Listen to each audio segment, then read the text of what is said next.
السلام علیکم دوستو، امید کرتے ہیں آپ لوگ خیریت سے ہوں گے۔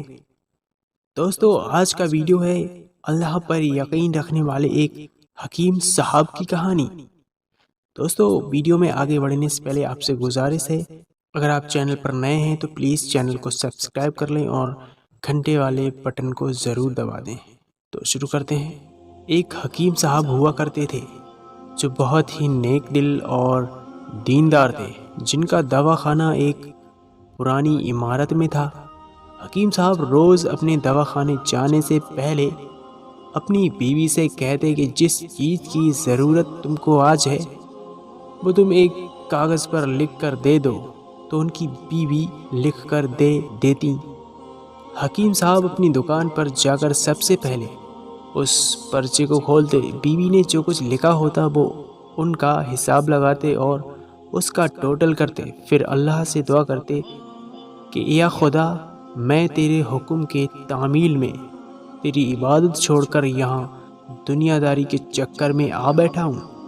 جیسے ہی تو میری آج کی ضرورت کو پورا کر دے گا میں اسی وقت یہاں سے اٹھ جاؤں گا۔ اور پھر یہی ہوتا۔ کبھی تو صبح کے 9 بجے یا کبھی 10 بجے حکیم صاحب اپنے مریضوں سے فارغ ہو کر اپنے گھر چلے جاتے۔ ایک دن حکیم صاحب نے اپنی دکان کھولی اور رقم کا حساب لگانے کے لیے پرچی کھولی تو وہ پرچی کو دیکھتے ہی رہ گئے۔ ایک لمحے کے لیے تو ان کا دماغ گھوم گیا، ان کو اپنی آنکھوں پر وشواس نہیں ہو رہا تھا، لیکن جلد ہی انہوں نے اپنے آپ پر قابو پا لیا۔ اس پرچے پر آٹے دال کے علاوہ ان کی بیوی نے لکھا ہوا تھا بیٹی کے دہیج کا سامان۔ حکیم صاحب کچھ دیر سوچتے رہے، پھر سب چیزوں کی قیمت لکھنے کے بعد جہیز کے سامان کے سامنے لکھ دیا کہ یہ خدا کا کام ہے اور خدا ہی جانے۔ پھر وہ اپنے کام میں لگ گئے۔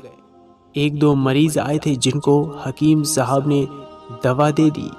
اسی وقت ان کی دکان کے سامنے ایک بڑی سی کار آ کر رکی، لیکن کار کے آنے یا کار کے اندر کون ہے، ان کو حکیم صاحب نے کوئی توجہ نہیں دی، کیونکہ کئی کار والے بھی حکیم صاحب کے پاس اپنا علاج کروانے آتے تھے۔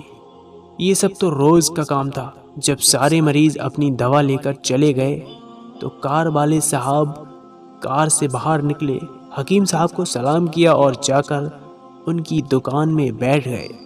تو حکیم صاحب نے کہا کہ اگر آپ کو کوئی دوا لینی ہے تو یہاں اسٹول پر آ کر بیٹھ جائے تاکہ میں آپ کو چیک کر سکوں، اور اگر آپ کو کسی اور مریض کی دوا لے کر جانا ہے تو آپ اس مریض کی حالت بتا دیں۔ پھر وہ صاحب بولے کہ حکیم صاحب، مجھے لگتا ہے کہ آپ نے مجھے پہچانا نہیں، لیکن آپ بھلا مجھے پہچان بھی کیسے سکتے ہیں، کیونکہ میں آپ سے 15 سال بعد مل رہا ہوں۔ اپنی پہچان کے لیے میں آپ کو اپنی پرانی ملاقات کے بارے میں بتاتا ہوں۔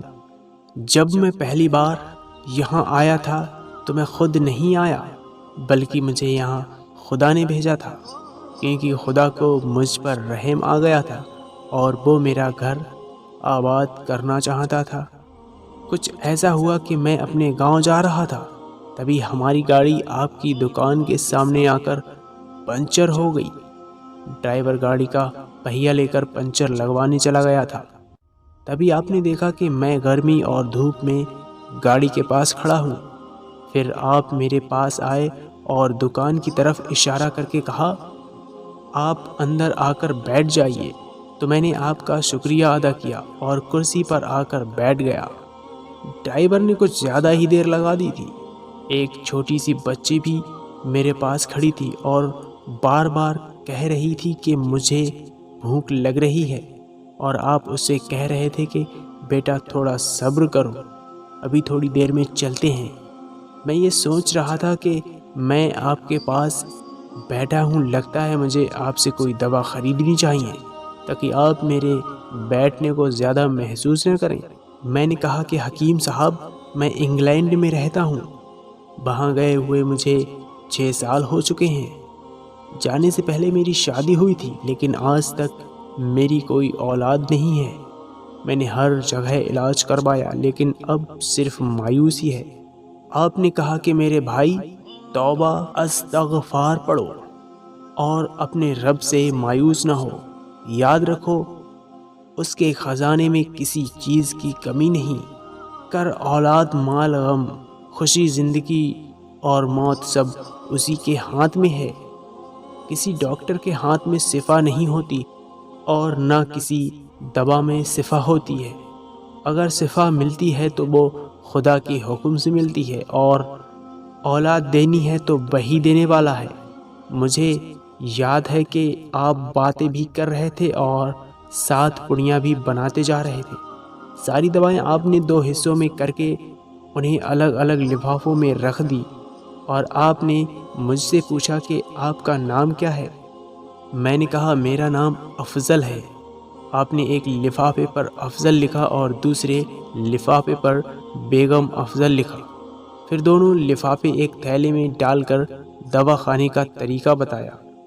میں نے بے دلی سے دوا لی، کیونکہ میں تو صرف آپ کو کچھ رقم دینا چاہتا تھا، لیکن جب دوا لینے کے بعد میں نے پوچھا کہ کتنے پیسے دینے ہیں تو آپ نے کہا کہ بس ٹھیک ہے۔ تو مجھے کچھ سمجھ میں نہیں آیا، تو میں نے دوبارہ پوچھا تو آپ نے کہا کہ آج کا کھاتا بند ہو گیا ہے۔ تو میں نے کہا کہ مجھے آپ کی بات سمجھ میں نہیں آئی۔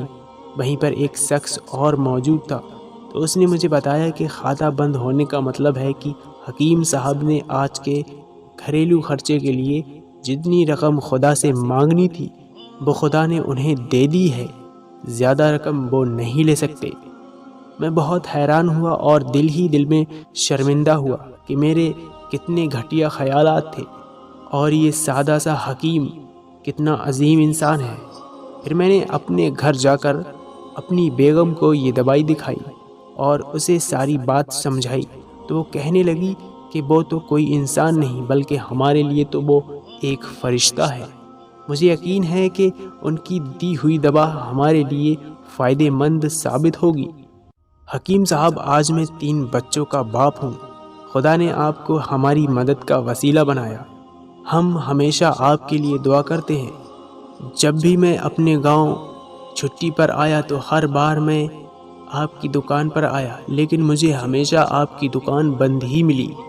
میں کل دوپہر کو بھی آیا تھا، لیکن آپ کی دکان کل بھی بند تھی۔ وہیں ایک آدمی کھڑا تھا، اس نے کہا کہ اگر آپ کو حکیم صاحب سے ملنا ہے تو آپ صبح 9 بجے آ جائیں، ورنہ ان سے ملنا مشکل ہے۔ اس لیے میں آج آپ سے ملنے صبح آیا ہوں۔ جب 15 سال پہلے میں نے آپ کی دکان میں آپ کی چھوٹی بیٹی دیکھی تو میں نے بتایا کہ اسے دیکھ کر مجھے میری بھانجی یاد آ رہی ہے۔ میری بھانجی کی شادی اس مہینے میں ہی ہونی تھی۔ اس کی شادی کا سارا خرچ میں نے اپنے ذمے لیا تھا۔ میں نے اسے پیسے بھجوائے تھے کہ وہ اپنی مرضی کی چیزیں خرید لے۔ اسے بخار تھا، لیکن اس نے کسی کو نہیں بتایا۔ وہ بخار کی دوائی کھاتی رہی اور گھومتی رہی۔ پھر ایک دن وہ بازار میں بے ہوش ہو کر گر گئی۔ اسپتال لے جانے کے بعد پتہ چلا کہ اسے بہت تیز بخار ہے اور وہ بے ہوشی کی حالت میں ہی دنیا سے چلی گئی۔ اس کے انتقال ہونے کے بعد نہ جانے کیوں مجھے اور میری بیوی کو آپ کی بیٹی کا خیال آیا۔ ہم نے یہ فیصلہ کیا کہ ہم دہیز کا سارا سامان آپ کی بیٹی کے لیے پہنچا دیں گے، اور اگر شادی جلد ہو گئی تو سارا انتظام خود ہی کریں گے، اور اگر ابھی کچھ وقت ہوا تو نقد رقم پہنچا دیں گے۔ میری آپ سے یہ گزارش ہے کہ آپ ان سب کے لیے مجھے منع نہیں کریں گے۔ یہ سن کر حکیم صاحب حیران اور پریشان تھے، اور پھر بولے، افضل صاحب، آپ جو کچھ کہہ رہے ہیں مجھے تو یقین نہیں ہو رہا۔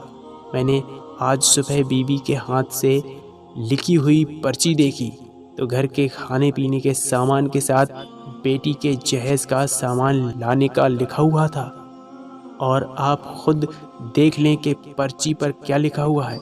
یہ کہہ کر حکیم صاحب نے پرچی افضل صاحب کو تھما دی۔